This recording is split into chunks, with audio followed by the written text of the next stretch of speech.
Hey there, how we going? A while ago I reviewed Animal Adventures, and I had pretty mixed feelings about it. Today I am reviewing a game which I think could be a great introduction to younger players to tabletop gaming.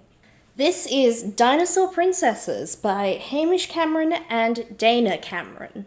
Dinosaur Princesses has a very simple setting. It can take place anywhere at any time. The players and the game master, called the paleontologist, actually create the world together during gameplay. During character creation, players will invent a little bit about their dinosaur princess. Then, during the session where they play, they will collaborate together to draw a map of where these characters live or other interesting things that are found in their world. With this map, the only limit is your imagination. And maybe the size of the sheet of paper. Character creation in this game is pretty straightforward.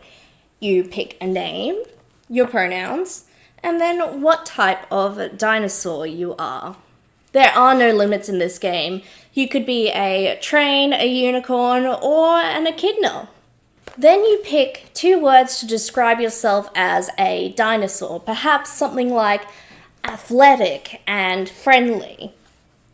Then you choose what kind of princess you are. You could be a chef or biologist princess.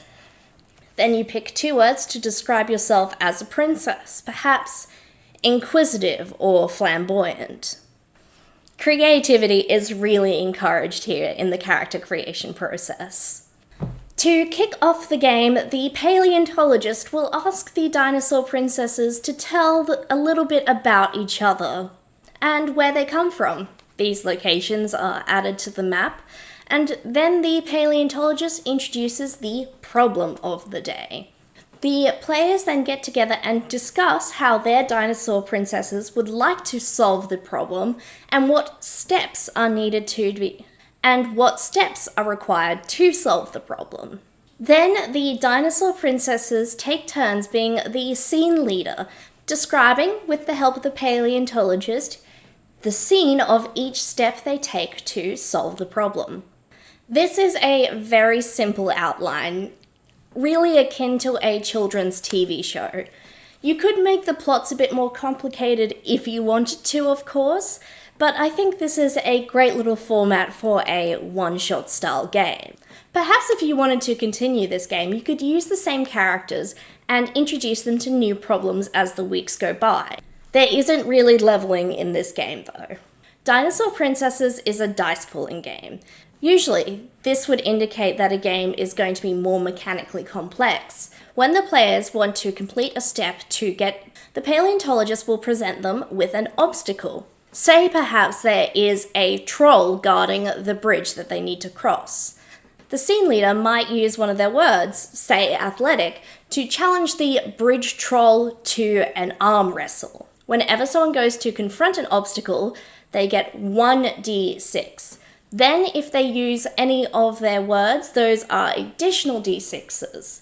Then, everyone else in the game can join in if they're asked, "Will you help me?" They then can use their attributes. Say one has talkative, they might try to distract the troll. A player using one of their words adds another d6 to the scene leader's pool.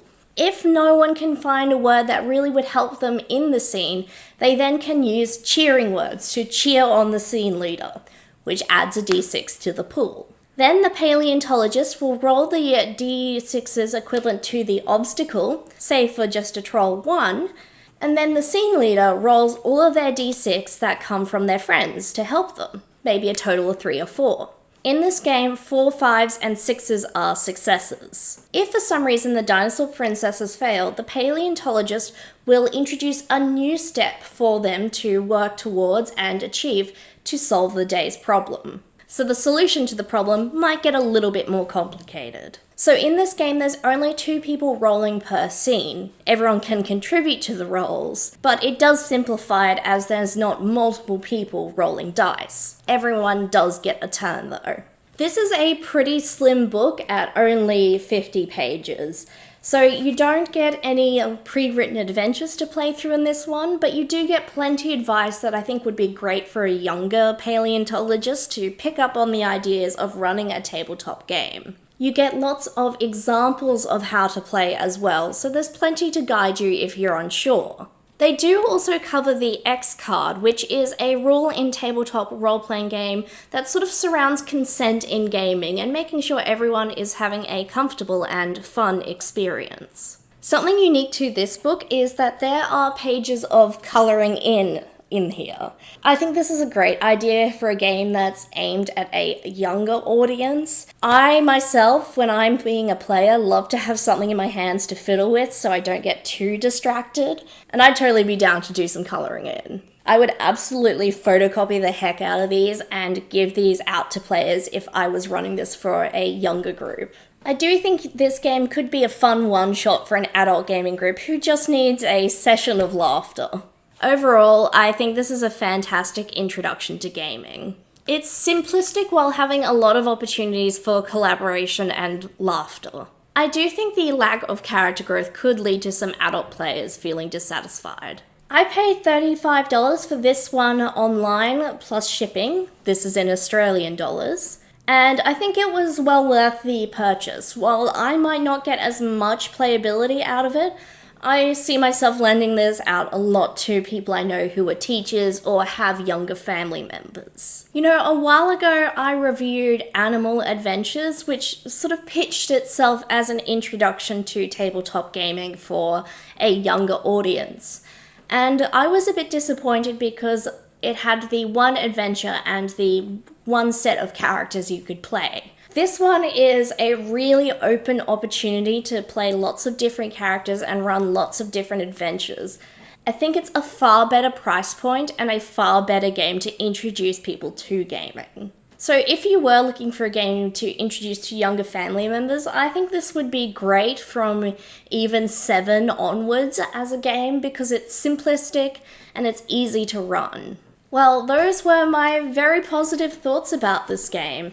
If you had any opinions to share, please put them down in the comments. I do read them all. If you have ideas for anything else I should post or games I should review, also please leave a comment. If you feel so inclined, I encourage you to do the YouTube engagement things. They just encourage me to keep going and let other people know what I'm doing. I really appreciate all the support I've been getting, guys, and I hope to see you next time at the gaming table. Bye.